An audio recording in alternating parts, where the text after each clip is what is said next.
Benvingudes i benvinguts a una nova clau de la nostra història, programa 254. El doctor cum laude en dret per la Universitat Pompeu Fabra, Pere Ripoll, és el responsable del descobriment del llibre dels 8 senyals, escrit al segle XV, un manuscrit que recopila les primeres normes de la Generalitat catalana que demostra que ja en el segle XIV el poder reial a Catalunya estava supeditat a les decisions de les Corts. Aquest manuscrit estava mal catalogat a l'Arxiu de la Corona d'Aragó, que va rebre erròniament aquest nom en el segle XIX. En realitat era l'Arxiu del Rei de Barcelona, on també van anar a parar els documents de la Generalitat quan els decrets de nova planta la van abolir després del 1714. La recopilació de les normes en el llibre dels 8 senyals demostra que la Generalitat era una institució separada de la corona, amb un dret propi que el rei no podia ni modificar ni abolir. En l'època medieval, a Castella, les comissions estamentals tenien una naturalesa completament diferent a la que tenien a Catalunya. Allà estaven al servei del rei.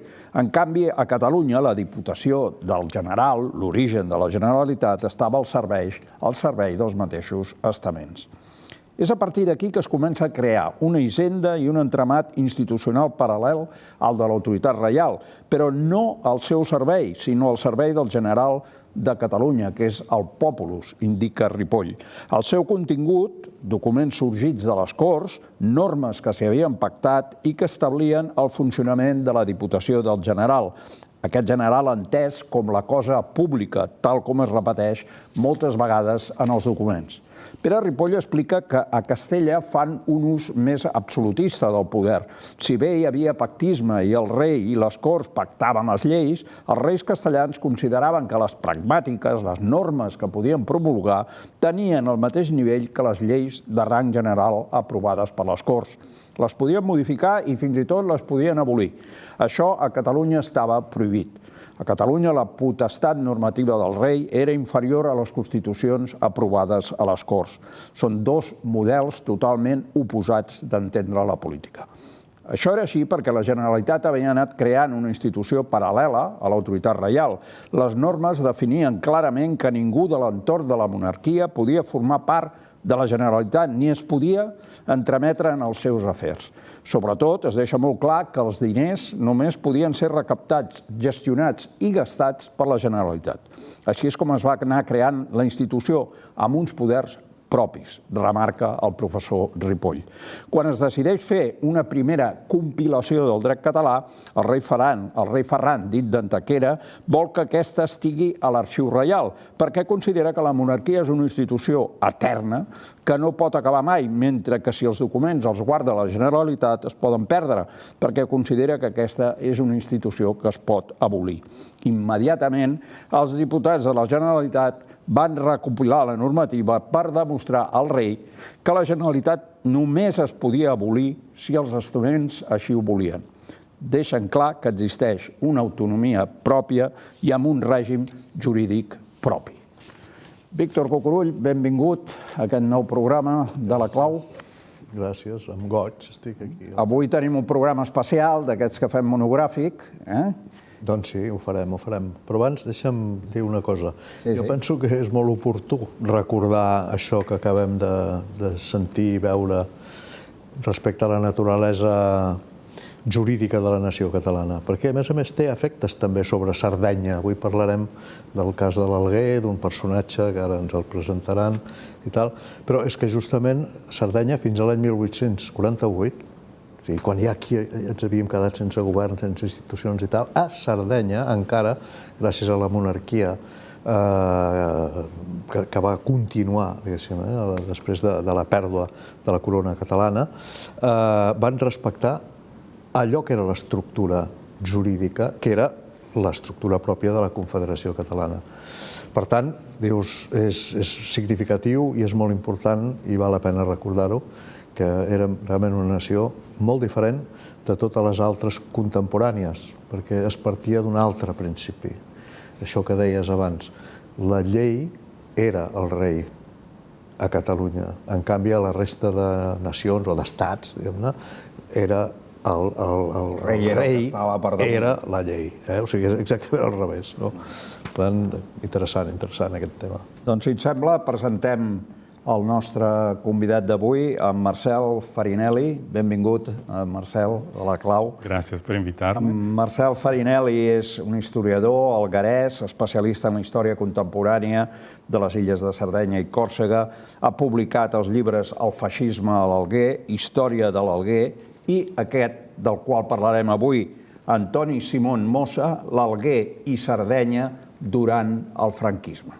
Anem a parlar de l'Alguer i anem a parlar d'Antoni Simón. És important descobrir, i això gràcies al treball que ha fet en Marcel Farinelli, ho podem fer d'una manera fàcil. És un llibre publicat per l'edició del Mao Edicions, l'editor, i és molt assequible, és fàcil de llegir, és interessant, està molt ben documentat i penso que ens permet entrar, diguéssim, a conèixer aquest personatge que és clau per entendre les relacions entre una part petita però no menys important d'aquest teixit, en diem la nació catalana, amb una parla, una cultura, unes tradicions, unes lleis, que encaixen bé perquè Sardenya, que estava sota, diguéssim, la dominació,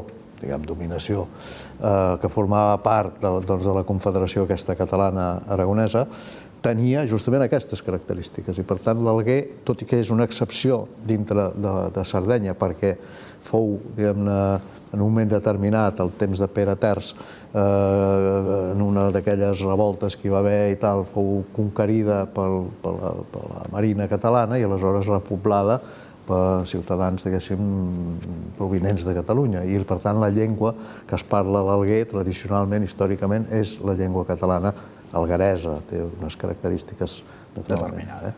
Però perfectament comprensible. Jo he estat a l'Alguer i t'entens perfectament amb la gent que parla alguerès, diguem-ne, català alguerès.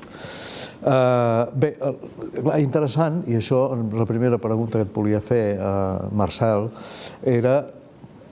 O sigui, aquest personatge té uns orígens familiars, té una història, però ell concretament es defineix com una persona que té un currículum extraordinari com a periodista, com a cineasta, com a arquitecte, sobretot, jo penso que aquesta és la part més important. Qui era, doncs, aquest Antoni Simón Mossa? Bé, Antoni Simón Mossa és difícil de definir. Per això que acabes de dir. És una persona que és conegut a tot Sardenya com un arquitecte. Un arquitecte que ha tingut un gran èxit. De fet, té un estil molt marcat, un estil que és mediterrani, o sigui, reutilitza elements arts, però en clau moderna, i es veu a l'Alguer. La part del Port Comte, però tots hotels, són molts hotels, són arquitectura de color blanc, és a dir, és estudiat en les facultats d'arquitectura. Però és també en moltes altres coses. És un intel·lectual, com tots els arquitectes, i un gran intel·lectual, que ha fet una tasca sobretot periodística. No ha escrit mai un llibre, no ha mai, també perquè ha mort improvisament, llavors no sabem què hagués fet. Ha mort als 50 anys, així. Molt jove. Això li va estroncar la seva carrera, doncs no sabem literalment què hagués pogut fer. Però periodísticament sí que ha intentat provocar, diguem, la societat sarda, intentant repensar sobretot la relació entre la illa i el continent italià. I aquí després surt, diguem, la seva vena més política. Però al principi de tota aquesta carrera, ell volia ser un cineasta, un director de cinema. I al principi és molt prometedor el que fa. Estudia arquitectura, però com molts estudiants d'arquitectura passen al cinema. Però és una carrera que s'estronca, perquè la guerra mundial, la fi del feixisme, ell havia fet alguna pel·lícula de propaganda, diguem, i llavors, diguem, aquesta part de la seva carrera no continua, però sí que es guarda en el seu arxiu guions també sobre l'Alguer, i és el primer guió cinematogràfic que tenim sobre l'Alguer, un curtmetratge, no? És una gran pel·lícula i realitzat. I això és la seva dimensió intel·lectual. I com a intel·lectual s'ha interessat de moltíssimes coses. Hi ha articles parlant de crònica local, de relacions internacionals i sobretot de la sarditat, la identitat sarda i la relació amb el continent que definia en termes colonials. Clar. Clar, en el teu llibre, diguem-ne, situes aquest personatge en una cruïlla de la història interessant. És perquè coincideix, diguéssim, a la seva vida amb el moment en què aquí estem sota una dictadura ferotge que prohibeix la llengua catalana, prohibeix tota mena de, ja sabem, un exili terrible de milers i milers i milers de catalans, sobretot, naturalment, els il·lustrats, els intel·lectuals, metges, mestres, enginyers, etc., polítics, evidentment. Però, en canvi, hi ha un punt de contacte a través de, precisament, l'Antoni Simón Mossa, que ens permet, diguéssim, fer com un enllaç amb un moment de la cultura catalana algueresa, o l'Alguer, en llibertat, per dir-ho així. És a dir, quan ja s'ha sortit de l'entorn bèl·lic de la Segona Guerra Mundial, del règim de Mussolini, de tot això i tal, doncs ens trobem una cultura i una llengua que viu en un entorn democràtic que clarament és diferent de l'entorn en el que s'està vivint aquí aquesta mateixa llengua, aquesta mateixa cultura. I això es produeix, a vegades sembla, llegint el llibre, que potser d'una manera una mica fortuïta. Diu, ostres, és que es van conèixer amb en Josep Pla. Diu, crida l'atenció, diu, estaven allà un dia parlant, no sé què, i clar, els uns sentien que els altres parlaven en català, i aleshores explica això perquè és molt interessant. La vida d'aquest home és una vida extraordinària perquè venia d'una família que tenia, diguem, un nivell cultural alt. Llavors ja tenia una cultura pròpia. Va estudiar al continent, com diguem nosaltres sards. Vull dir, entre Roma i Florència, la seva família vivia a Pisa, tot i ser sards. Aquesta connexió li va donar la possibilitat, durant la guerra, de trobar-se amb Pla, però també Miquel Soldevila, Miquel Brunet, diguem la colònia de catalans que vivia en aquell moment a Roma. Estem al 1937. Simón Mossa és un jove universitari feixista, amb divisa, uniforme. No és que sigui un convençut feixista, però és el que marca el règim, diguem, i entrant al Cafè Greco, que és un històric cafè de Roma, prop de la plaça d'Espanya, on la colònia no només catalans es trobava, i sent parlar en català. S'apropa al grup encuriosit. Hi ha un altre seu company alguerès que no serà il·lustre com Simón Mossa, llavors ara mateix no recordo tampoc el nom, i s'hi acosta a parlar. I a partir d'així comença una relació, sobretot amb Pla, però també amb Manuel Brunet, que era un company de Pla en aquesta aventura romana durant la Guerra Civil, i tindrà una relació que continua després de la Guerra Civil i després de la Guerra Mundial. Doncs trobarem, hi ha una pausa en aquesta relació, és una relació que continua com a relació epistolar. I quan estem al 47-48, jo he trobat cartes de Simón Mossa amb Josep Pla, per exemple. També amb altres personatges, ara recordo Angelina Colubret, que és una figura poc coneguda, militant d'Esquerra Republicana, mestre, feminista. Era un grup de persones que anava al voltant de l'Ateneu barcelonès. I a partir d'allà, l'adreça, diguem, del Simón Mossa i altres algueresos ha acabat en mans de catalans que comencen a escriure amb els algueresos. I és molt interessant des del punt de vista lingüístic perquè l'alguerès, Simón Mossa no ha fet l'escola, no sap com escriure en català. Escriu en català amb molts errors. I d'altra banda, pregunta si si poden enviar diccionaris, si poden enviar gramàtiques. És una relació realment per enfortir la llengua. Suposo que del punt de vista de qui vivia el règim franquista aquí, poder escriure en català amb algú que estava en una república democràtica devia ser un alliberament. no sé, un gest de... Clar, això ens portarà a una cosa absolutament fascinant, que és aquest viatge del retrobament. Que és el Ens ho pots explicar? Perquè realment és com una mena d'aventura, una cosa singular, extraordinària. És realment una aventura. Es comença... Les persones claus són, bé, Antoni Simon Mossa a l'Alguer, però hem pensat també a Pere Català i Roca, aquí a Catalunya, que són les dues figures que es posen en contacte, no són només ells, però són els més importants, per organitzar aquest viatge. La idea ve de Pere Català i Roca, que al principi volia fer un viatge amb una barca petita, un vaixell de vela petit, i arribar fins de Vilassar de Mar fins a l'Alguer. Després tot això es fa més gran i acaba sent un creuer, que de fet es diu el creuer del retrobament, o sigui, un creuer llogat per prohoms catalans. Requesens, una figura d'empresari barceloní, però mecenes també d'aquest catalanisme durant el període franquista, paga en gran part també el viatge del retrobament, i són 150, 144 exactament. La majoria es tracta de persones implicades en la cultura, amb família, que viatgen cap a l'Alguer. I és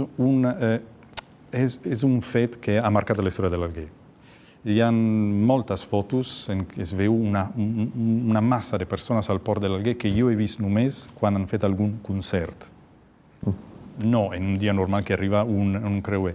I això ha marcat molts joves que han vist aquest grup de catalans que baixava i han estat 2 o 3 dies de celebracions, discursos, festes, recital poètics, i molts joves s'interessen a la catalanitat de l'Alguer després d'aquest viatge. De fet, nosaltres tenim unes imatges que suposo que aniran sortint d'aquest viatge. Creuer del retrobament. Creuer, són molt... A la xarxa n'hi ha moltes. Jo en descobreixo sempre més, però és impressionant veure tota aquella gent. I per part dels catalans, clarament, un cop que passaven, diguem, les aigües de l'estat espanyol, eren lliures. Llavors a l'Alguer podien parlar en català o ensenyar la senyera sense cap problema. Sí, hi ha hagut maniobres de part del govern franquista per poder, diguem, controlar, vigilar el que es feia durant aquest viatge, i es diu, però jo personalment no he trobat documentació, de que els dies abans a l'Alguer hi havia algú enviat des d'Espanya que controlava què podia succeir. Els mateixos organitzadors del viatge suposo que n'eren molt conscients, perquè, per exemple, hi ha un discurs que fa Pere Català Roca en el moment en què el vaixell ja se'n va cap a l'Alguer, i aleshores tota la colla, diguem-ne, els recomana de no fer cap atzagallada, de no dir cap bestiesa, de comportar-se d'una manera, diguem-ne, discreta dintre de l'esclat emocional, de veure com pots viure la catalanitat en un entorn... Si no, al tornar ja els estarien esperant. Perquè, a més, evidentment, hi havia la sospita bastant fonamentada de que... També hi ha hagut trucades per convèncer algú a no anar, però tot això queda com en la informalitat. Sí que van actuar més i sí que he trobat documentació l'any següent del retrobament. El 60 del retrobament, 1961, són els Jocs Florals. Això ja era un projecte que venia d'abans. Sí, que venia d'abans. Em sembla que l'Antoni Simon Mossa ja havia participat com a escriptor en llengua catalana algueresa, havia participat en Jocs Florals, els darrers, no sé si eren els de... I tenim una imatge d'aquest, del creuer aquest que deies. Aquest és el creuer. El creuer està fora del port, no pot entrar. I entren en una barca gran. I entren, sí. I es va fer també una processó de barques petites, pescadors o així al voltant del barc amb la senyera. Però és una imatge Doncs no, tornant al tema que anàvem, comença una mica abans, diguéssim, hi ha tota una sèrie de coses que ara ens explicaràs, d'estira i arronsa, no? Dir sí, però no, però això, però aquest. Per exemple, hi ha el debat de si president Tarradellas sí, president Tarradellas no. En fi, explica una mica tot aquest ambient, tot aquest entorn. Era abans perquè els algaresos participaven als Jocs Florals, però enviaven un poema, no anaven físicament on es feien. Simon Mossa és el primer que comença a anar, també perquè ha d'anar a Sud-amèrica. Llavors, és el primer que va a Argentina a participar als Jocs Florals. Allà entra en contacte amb un catalanisme més combatiu, són els nuclis una mica més radicalitzats dels que estan a Europa, i llavors comença a haver-hi aquesta idea de fer Jocs Florals a l'Alguer, que és ciutat catalanoparlant, en una regió que és autònoma, Sardenya té autonomia, en una república democràtica. I la cosa no es pot fer pel 60, perquè hi ha el viatge del retrobament, però es farà el 61. Però hi ha problemes per part dels organitzadors algaresos, perquè han vist també el to més reivindicatiu, radical, sobretot els que es van tenir a Cambridge, on estava Batista i Roca, i tenien una certa aire reivindicatiu. Llavors s'espanten una mica. Per què? Perquè els companys de Simon Mossa té una organització amb altres algaresos que es diu Centre Estudis Algaresos. I els que dirigeixen aquest centre són, a part d'ell, altres dos importants figures del catalanisme algarès, de la llengua catalana a l'Alguer, Rafael Catardi i Rafael Sari. Aquests dos tenen un perfil molt conservador.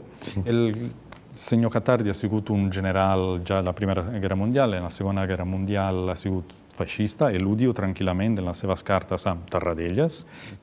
Doncs era una posició incòmoda. Tenien por que fessin reivindicacions antifranquistes.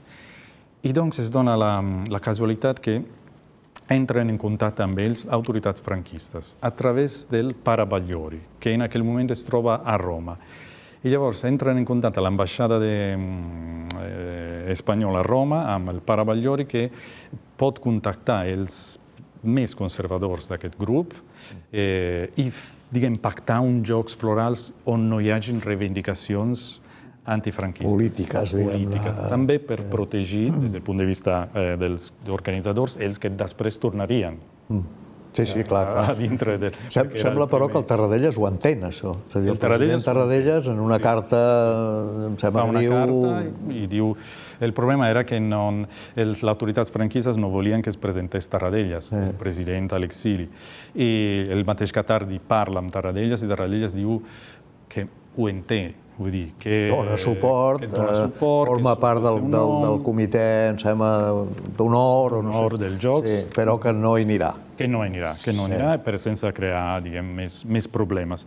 Perquè hi havia persones en el consistori com Joan Fuster, per exemple, que després de tornar a casa i temien repressions. Doncs hi van haver allí maniobres franquistes i gestions de part del pare Bagliori també i el catalanisme algarès que van fer possible aquests jocs, tot i que hi ha aquesta maniobra. Simon Mossa no apareix en tota aquesta documentació que he trobat. És com que no sé si ell estava apartat per no sortir i després poder continuar a mantenir relacions amb tothom, o perquè realment els seus companys van dir no li expliquem res perquè ell té una altra mentalitat política respecte a nosaltres. Parlem de política, doncs. Parlem d'aquest perfil polític del personatge Antoni Simon Mossa. Ell, clar, fa catalanisme, però també té un paper molt actiu dintre del sardisme. Sí, ell és el sardisme és el partit sard d'acció, el primer partit a Itàlia i crec que el més antic ara mateix, que reivindica una relació diferent entre la illa i el continent. És un partit autonomista quan es fonda. I Simon Mossa és, durant el règim no, és un partit prohibit, com tots els partits, però diguem que té l'hegemonia cultural a Sardenya per l'antifeixisme. Jo he trobat coses del jove Mossa, que jove de 19-20 anys, que escriu en alguna llibreta algun lema per l'autonomia de Sardenya, doncs tenia des del principi aquesta ideologia, però abbandona el partit Sard d'Acció, el sardisme, i torna a entrar-hi nel 1961. Perché l'abbandona? Perché considera che non fa aquest discurs que ell fa de canviar la relació amb el continent, la nostra relació és una relació colonial, som, com altres, com Còrsega, per exemple, una colònia d'algun estat continental, i intenta fer un discurs més radical del que està fent el partit Sard d'Acció, diguem, el sardisme, i provoca amb articles periodístics i serà, durant aquests anys 60, el líder d'un corrent independentista. De fet, és reconegut com el fundador d'aquest corrent, que després ha continuat després... Independentista, diguem-ne, de Sardenya respecte a la República Italiana. Sí, perquè fins llavors el partit Sard d'Acció havia mantingut una posició regionalista, autonomista. Ell parla de nació, de colonització i alliberament nacional, i la connexió també amb el discurs que es fa a Catalunya és fort. Totes aquestes idees li venen també d'haver parlat amb els exiliats catalans a Cuba, per exemple, i és el moment de la Revolució Cubana, és un admirador de Fidel Castro, sense ser absolutament marxista, per l'alliberament de l'illa, que és un discurs que potser que en la dinàmica continental no funciona, però ell es firma en molts articles fidel. No per ser comunista, absolutament, era liberal, però per l'alliberament nacional de la illa de Cuba. Aquest era el seu discurs. Admira molt el moviment del alliberament d'Algèria, per exemple, del Front d'Alliberament Nacional d'Algèria. És un discurs anticolonialista. Suposo que ens deu quedar poc temps. Molt poc. De fet, estem ja estem fora al final. Doncs no, només et volia demanar una cosa al marge d'aquest personatge i d'aquest moment de la història. Com està en aquest moment l'Alguer, el català a l'Alguer? Bé, el català a l'Alguer, diguem que hi ha molta voluntat de part de la ciutadania de tornar-lo a parlar, tornar-lo a ensenyar a les escoles, per exemple, però no és tan viu com aquí. És difícil entrar a una botiga i que t'atenguin en català. Encara han de fer, els companys que estan a l'Alguer, molta feina, però s'està fent. Ara, a nivell de números, qui té un domini bo del català són uns 30% de la població. El problema és que no hi ha escolarització. Vull dir, jo he après a escriure català aquí. I com molts altres, per esforç... Tots els estats imperialistes o que tenen ganes de controlar, diguem-ne, aquestes nacions tan característiques com en realitat, tenen sempre aquest objectiu, que ningú estudiï la llengua a l'escola. I aquí ens fan la punyeta cada dia, de cada dia, i les festes de guardar. Ara, a Itàlia és una mica més relaxada la situació per la història, per no haver tingut el règim franquista, i, diguem, la legislació existeix.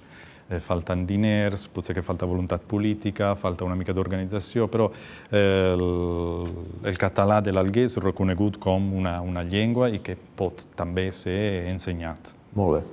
Doncs ho haurem de deixar aquí, Víctor. Moltes gràcies a Marcel Farinelli. Recordeu, Antoni Simón Mossa, l'Alguer i Sardenya durant el franquisme.